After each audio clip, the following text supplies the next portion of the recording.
어떤 중국말을 잘하시는 집사님하고 중국 식당에서 식사를 함께 했습니다. 그런데 그 집사님이 웨이터를 이렇게 부르시는 거예요. 딩딩, 딩딩.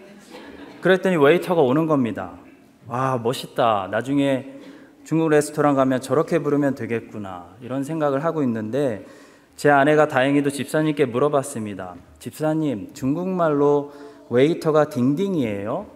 그랬더니 집사님이 대답하셨습니다. 아니요, 저 친구 이름이 딩딩이어가지고. 제 아내가 안 물어봤으면 아무데나 가서 딩딩 하다가 미친 사람 취급당할 뻔했습니다. 말을 오해하지 않고 바로 알아듣고 해석하는 것이 얼마나 중요합니까? 마찬가지로 오늘 본문 말씀도 이 본문을 통해 하나님께서 말씀하시는 말씀을 오해하지 않고 바로 해석하는 것이 너무나 중요한 말씀입니다. 예수님께서 맹인의 눈에다가 침을 뱉으시고 안수하시고 무엇이 보이느냐라고 물으셨는데 맹인이 한 번에 보지 못하고 눈이 반쯤만 열려가지고 나무 같은 것들이 걸어다니는 것을 보나이다 라고 대답했습니다. 그랬더니 예수님께서 다시 두 번째로 안수하셨습니다. 그 후에야 맹인의 눈이 완전히 열려서 제대로 보게 되었다고 말씀하는 내용이 바로 본문의 말씀입니다. 이 말씀을 잘못 오해하면 예수님도 한 번에 못 고쳐서 두 번에 고치셔야 했던 어떤 강한 병이 있었구나 이렇게 생각할 수 있는데요. 그건 본문을 완전히 오해한 잘못된 해석입니다. 성경 전체에서 말씀하고 있는 교리와 어긋나는 해석이죠. 예수님은 세상을 만드신 하나님이시기 때문에 한 번에 못 고치실 병은 당연히 존재하지 않는 줄로 믿습니다. 그렇다면 이 본문은 예수님의 어떤 모습을 우리에게 보여주기 위해 기록된 본문일까요? 그것은 바로 반복해서 고쳐주시고 반복해서 치료해 주시는 예수님을 우리에게 보여주기 위해 기록된 말씀입니다. 하나님은 우리를 한 번만 치료해 주시는 분이 아니라 한 번에 치료해 주실 수도 있지만 때로는 어떤 선하신 목적 때문에 반복해서 고쳐주시고 점진적으로 치료해 주시는 하나님이다라는 진리를 우리에게 말씀합니다. 오늘 본문을 통해 주님은 한 번에 고치실 수도 분명히 있는데 도대체 왜 어떤 선한 목적 때문에 이 맹인을 반복해서 고치셨는지 그 선한 목적을 우리가 발견해서 하나님께서 우리를 고치실 때도 한 번이 아니라 이렇게 몇 번에 나누어서 고쳐주실 때 과연 우리 하나님 아버지의 마음이 어디 있는지 우리가 깨닫게 되는 은혜를 오늘 경험할 수 있게 되기를 간절히 바라고 소망합니다. 첫 번째로 주님이 소경을 이렇게 점진적으로 고쳐주신 이유는 그 소경에게 주님을 향한 기대와 갈망을 넣어주시기 원하셨기 때문입니다. 본문 말씀 22절에 보시면 이 사람은 성경에 나오는 다른 맹인들과 달리 자신이 원해서 예수님께 나온 사람이 아니라는 것을 우리가 알 수 있습니다. 22절을 함께 보시죠. 벳세다의 이름에 사람들이 맹인한 사람을 데리고 예수께 나와 손대시기를 구하거늘 했습니다. 여기서 손대시기를 간구한 사람은 누구죠? 맹인이 아닙니다. 맹인을 데리고 나온 사람들입니다. 맹인은 지금 예수님께 무엇을 달라고 간구한 것도 아니고 예수님께 나오고 싶어서 나온 것도 아니고 사람들에게 끌려 나왔습니다. 한마디로 이 맹인은 예수님을 향해 아무런 기대나 갈망이 없었다는 것입니다. 여러분, 교회에 나오는 사람들 중에는 예수님께 나오고 싶어서 나오는 사람들보다도 여러 가지 이유로 억지로 끌려 나온 사람들이 참 많이 있습니다. 남편 때문에 억지로 끌려 나오고 아내 때문에 억지로 끌려 나오고 부모님 때문에 억지로 끌려 나온 자녀들도 이 자리에 많이 있을 수 있다고 생각합니다. 그런데 억지로 사람들 때문에 끌려 나온 주님을 향해 아무런 기대와 갈망이 없는 사람들에게 우리 주님이 꼭 주시고 싶어 하시는 것이 있는데 그것이 무엇입니까? 바로 주님을 향한 기대와 갈망입니다. 우리 주님은 왜 억지로 나왔냐고 탓하시는 분이 아닙니다. 우리 주님은 그렇게 억지로 나올 거면 차라리 나오지 마라 라고 사람들을 돌려보내시는 분이 아닙니다. 우리 주님은 본문에 나오는 맹인처럼 억지로 타인에 의해서 끌려 나온 사람들에게 주님을 향한 기대와 갈망을 채워 넣어주시기를 원하십니다. 주님은 그 기대와 갈망을 어떤 방법으로 주실까요? 주님을 조금씩 더 많이 맛보게 해주심으로 주님을 향한 기대와 갈망이 우리 안에 자라게 만드십니다. 주님은 주님께 아무런 기대와 갈망이 없이 사람들에게 끌려 나온 이 맹인에게 주님을 향한 부푼 기대와 소망을 주시기 위해서 치료를 나누어서 해주셨습니다. 한마디로 한 번에 고쳐주시지 않으셨다는 겁니다. 한 번 안수받았더니 맹인의 눈이 처음 반쯤 열려서 무언가 보이기 시작했습니다. 무언가 보이기 시작했을 때 여러분, 이 맹인이 얼마나 놀랐겠습니까? 깜짝 놀라면서 이분 진짜 뭔가 있구나, 이분이라면 진짜로 뭔가 일을 내시겠구나 라는 기대를 가지게 되었을 것입니다. 여러분, 이분 진짜 뭔가 있는 분이구나를 경험한 사람은 그 다음을 기대하지 않을 수가 없습니다. 주님을 더 기대하고 주님께 소망을 두고 주님을 더 사모하게 되는 것입니다. 어라, 기도가 정말 힘이 있네, 기도하니까 정말 되네 라는 것을 조금 느껴본 사람은 어떻게 되는지 아세요? 기도의 용사로 자라게 되는 것입니다. 기도의 깊은 세계로 들어가게 되는 것입니다. 하나님은 우리 모두에게 우리가 이렇게 주님을 갈망하고 더 많은 것을 원하고 주님을 원할 수 있도록 기대와 소망을 주시기 원하십니다. 그래서 한 번에 모든 것을 응답해 주지 않으시고 응답을 조금씩 나누어서 주시기도 하십니다. 우리가 주님의 다음 치료를 기대하는 동안, 우리가 주님의 다음 응답을 기다리는 동안 우리 안에서 뭐가 자라는 겁니까? 엄청난 소망과 주님을 향한 갈망과 기대가 자라게 되는 것입니다. 이 마가복음을 조금만 더 넘겨보시면 마가복음 10장에 바디메오라는 또 다른 맹인이 등장합니다. 바디메오는 오늘 우리가 마가복음 8장에서 보고 있는 맹인과 너무나 대조적인 태도를 가지고 있는 맹인이었습니다. 마가복음 본문 8장에 나오는 맹인은 아무런 기대 없이 사람들에게 억지로 끌려 나와서 주님께 왔는데요. 마가복음 10장에 나오는 바디메오라는 맹인은 주님에게 엄청난 기대를 가지고 있었습니다. 바디메오는 주님이 여리고성을 그냥 지나가시려고 하는데 주님이 못 가시도록 멈추어 세운 엄청난 사람입니다. 여러분, 바디메오는 보통 사람이 아닙니다. 그는 주님이 멈추시지 않으면 큰 사고라도 칠 준비가 되어 있을 정도로 단호하게 주님을 만나기로 결심한 작정한 사람이었습니다. 바디메오가 막았기 때문에 주님이 그냥 가실 수가 없었습니다. 여러분, 바디메오는 주님을 향한 엄청난 기대와 확신과 갈망이 있었던 맹인으로 등장합니다. 아니, 어쩌다가 바디메오는 주님을 향해 이런 큰 기대와 갈망을 가지게 되었을까요? 그가 예수님을 오래 기다렸기 때문입니다. 주님이 그를 빨리 고쳐주시지 않으셨기 때문입니다. 예수님께서 그날 여리고를 지나가실 때는 이제 공생의 3년의 사역을 다 마치시고 십자가에 죽으시러 마지막으로 여리고를 통과해서 예루살렘으로 가시는 길이었습니다.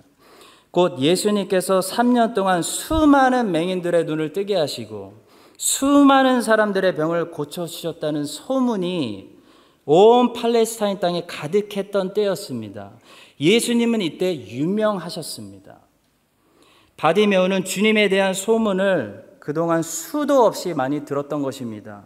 주님의 소식을 들을 때마다, 또 맹인이 눈을 떴대 라는 소리를 들을 때마다 바디메오의 마음속에 주님, 나도 뜨기 원합니다, 주님, 나도 만나 주시옵소서라는 간절한 기대와 소망이 자랐다는 것입니다. 그런데도 주님과 계속 엇갈리게 되어 마지막까지 주님을 만나지 못하고 있었습니다. 하나님이 하나님의 섭리 안에서 그를 더 기다리게 하셨던 것입니다. 그런데 주님께서 십자가에 죽으시러 예루살렘으로 내려가시는 그 마지막 길에 주님께서 마지막으로 여리고를 지나가시는데 바디메오가 예수님이 여리고를 지나가신다는 소문을 들은 것입니다. 여러분이 바디메오라면 어떻게 하시겠습니까? 수단과 방법을 가리지 않고 주님을 멈추기 위해서 다윗의 자손이여 나를 불쌍히 여기소서라고 소리치지 않겠습니까? 사람들이 바디메오에게 조용히 하라고 시끄럽다고 비난했지만 그들은 바디메오를 그날 막을 수가 없었습니다. 못 막았습니다. 왜요? 바디메오 안에 주님을 향한 너무 큰 갈망과 너무 큰 기대와 사모하는 마음이 너무 컸기 때문입니다. 주님을 향한 너무 큰 기대와 소망이 있는 사람은 사람들이 비난한다고, 환경이 방해한다고 주님께 나오는 것을 쉽게 포기하지 않습니다. 주님께 나오는 것을 쉽게 포기하고 물러서고 돌아가지 않는다는 것입니다. 바디메오는 복음서에 나오는 다른 맹인들과 달리 예수님을 너무 오랫동안 기다려 했던 맹인입니다. 복음서에 나오는 맹인들 중에서 아마도 제일 끝자락에 주님을 만나 눈을 뜨게 된 사람이 바로 바디메오였습니다. 그러나 그는 주님을 그렇게 오랫동안 기다리는 과정 속에서 주님을 향한 그 누구보다도 큰 갈망과 기대를 가질 수가 있었습니다.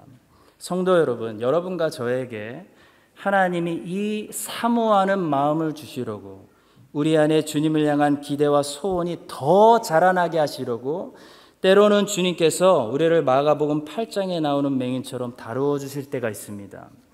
여러분들의 그 어려움과 고통, 그 기도 제목들 하나님이 원하시면 한 방에 해결해 주실 수 있습니다. 그러나 주님이 그렇게 하시지 않는 것입니다. 한 번에 다 해결해 주면 우리가 주님을 그만큼 더 사모하지 않기 때문입니다. 하나님이 때로는 조금씩 gradually 우리의 기도에 응답해 주실 때가 있습니다. 그 과정 속에서 우리들 안에 하나님을 향한 더 큰 갈망과 기대와 소망이 자란다는 사실을 믿으시기 바랍니다. 하나님이 이것을 너무나 기뻐하시는 것입니다. 한 번에 치료받지 못하고 한 번에 고침받지 못하고 그 모든 고통스러운 기다림의 과정을 통해 그 긴 시간을 통해 하나님을 향한 우리들의 기대와 소망, 그 믿음과 갈망이 계속해서 바디메오처럼 우리 안에 자라나게 해주시기를 주님의 이름으로 간절히 축원드립니다. 두 번째로 주님이 이 소경을 점진적으로 영어로 gradually 고쳐주신 이유는 이 사람과 인격적인 관계를 만들려고 하셨기 때문입니다. 본문 말씀 한번 23절에 보시면 우리 주님께서 이 맹인의 손을 붙드시고 1대1로 조용히 마을 밖으로 데리고 나가시는 모습을 보게 됩니다. 23절을 보십시오.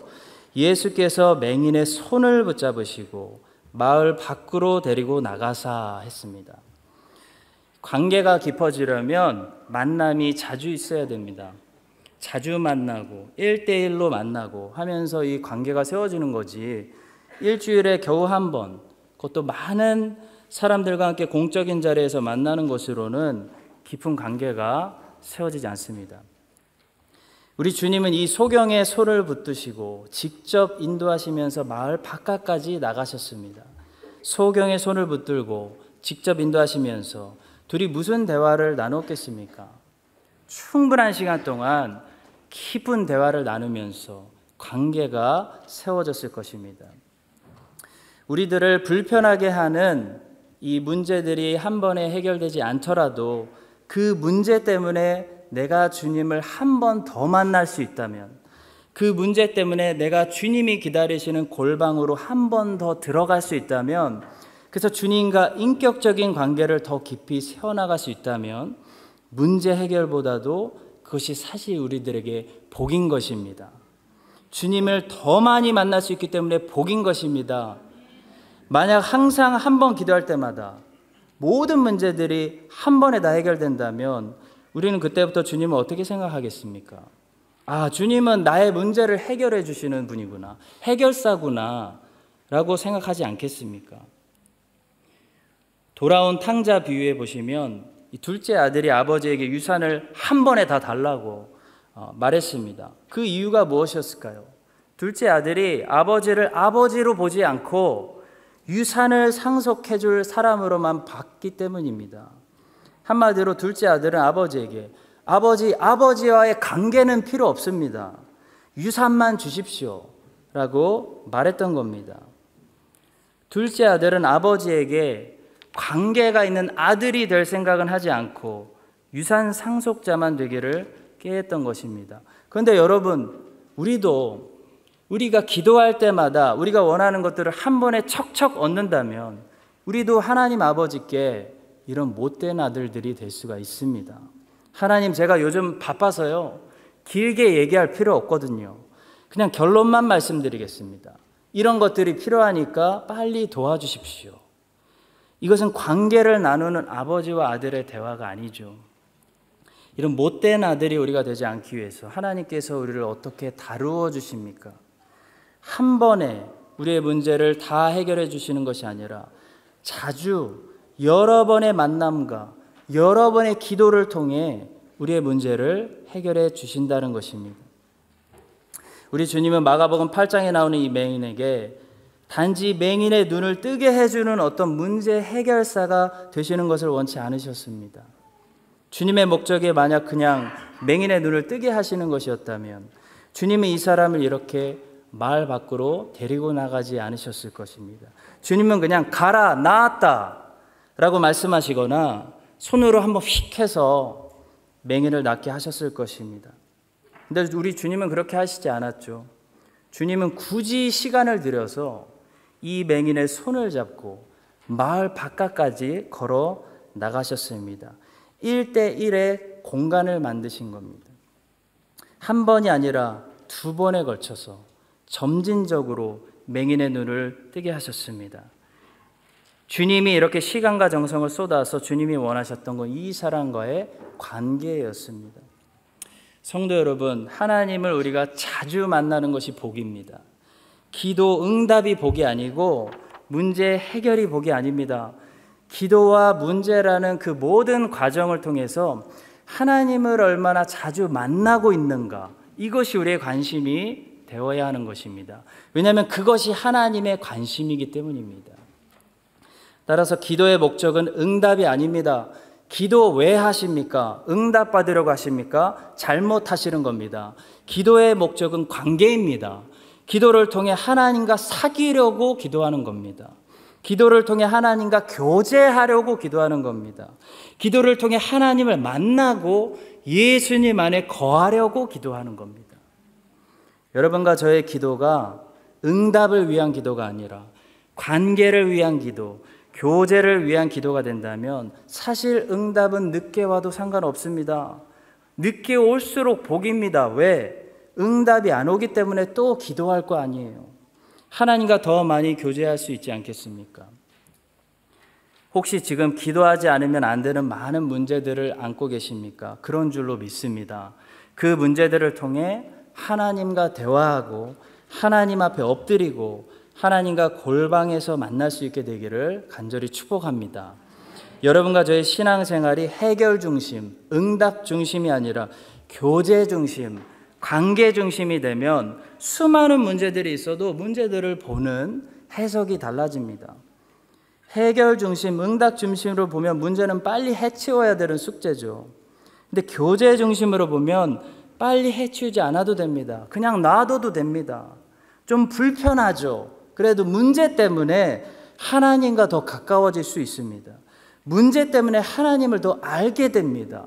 하나님 마음 깨닫고 공감하게 됩니다. 우리 주님께서 이 소경의 소를 붙잡고 저 멀리 바깥으로 아무도 없는 곳으로 데리고 가셨던 이 말씀이 오늘 우리에게 모두 적용되었으면 좋겠습니다. 우리 주님께서 우리 한 사람 한 사람의 소를 붙들고 아무도 없는 그 골방으로 들어가서 1대1로 주님과 충분히 교제를 나누고 관계가 가까워지는 천국의 시간을 우리 모두에게 허락해 주시기를 예수님의 이름으로 간절히 축원드립니다. 마지막 세 번째로 이 주님이 소경을 점진적으로 고쳐주신 이유는 주님은 우리 모두에게 늘 언제나 두 번째 기회를 주시는 분이시다라는 사실을 알게 하시기 위함입니다. 본문을 통해서 우리는 첫 번째 고침받고 두 번째 또 고침받을 수 있구나, 두 번째, 세 번째, 네 번째 고침받아도 되는구나 라는 아주 중요한 사실을 배우게 됩니다. 여러분, 우리 주님은 절대로 한 번만 기회를 주시고 끝내시는 분이 아닙니다. 세상 사람들은 그렇게 말하죠. 이게 마지막 기회다. This is your last chance라고 말합니다. 근데 우리 주님은 절대로 우리에게 This is your last chance, 이것이 마지막 기회다 라고 말하시는 분이 아니라는 겁니다. 우리 주님은 언제나 우리에게 세컨 찬스를 주시는 분입니다. 요나가 하나님의 선지자인데 불순종했습니다. 니느웨로 가서 하나님 말씀을 선포하라고 소명 주셨는데 완전히 반대로 다시스로 간 겁니다. 그래서 어떻게 됐습니까? 죽었습니까? 요나가 물고기 뱃속에서 하나님 잘못했어요. 하나님 진짜 잘못했어요. 회개의 기도를 드렸을 때 하나님이 요나를 용서하시고 두 번째 기회, 세컨 찬스를 주셨습니다. 요나서 3장 1절의 말씀입니다. 여호와의 말씀이 두 번째로 요나에게 임하니라 이르시되. 베드로가 예수님을 따라갔다가 예수님을 완전히 부인하는 실패를 경험하게 되었습니다. 그때 예수님께서 베드로에게 어떻게 하셨습니까? 너는 나를 따르는데 실패했다. 미안하지만 나는 너보다 더 용기 있고 변덕이 심하지 않은 제자를 새롭게 찾아보려고 한다 라고 말씀하셨습니까? 시몬아, 내가 나를 사랑하느냐? 내 양을 너에게 맡긴다. 내가 너에게 다시 기회를 준다 말씀하지 않으셨습니까? 오늘 본문에 우리 주님이 맹인에게 안수해 주셨습니다. 그런데도 이 맹인의 병이 한 번에 낫지 않는 거예요. 마치 여러분과 저의 병이, 우리가 가지고 있는 죄라는 병이 주님이 이미 한 번 용서해 주시고 치료해 주셨는데도 불구하고 자꾸 재발하는 것과 같습니다. 그때 우리 주님께서 어떻게 하셨습니까? 내가 그때 분명히 고쳐주지 아니하였느냐? 왜 또 그 죄가 재발하게 놔두었느냐? 혼내시는 것이 아니라 25절에 어떻게 하셨습니까? 이에 그 눈에 다시 안수하시매. 우리 하나님은 우리의 병든 곳을, 우리의 아픈 곳을 날 때까지 또 만져주시고 또 치료해 주시는 분입니다. 목사님 어떻게 해요? 과거에 회개하라고 고침받았는데 그 죄를 지금 제가 또 짓고 있습니다. 그 괴물이 저에게 다시 나타났습니다 라고 지금 마음속으로 고백하시는 분들 혹시 이 자리에 계십니까? 본문 말씀 25절이 이렇게 말씀합니다. 이에 그 눈에 다시 안수하시며. 목사님, 저는 이미 수십 번 같은 죄를 회개하고 또 죄를 짓고 있습니다. 아무래도 이 병은 나을 것 같지가 않아요. 아무래도 저는 틀렸나 봅니다.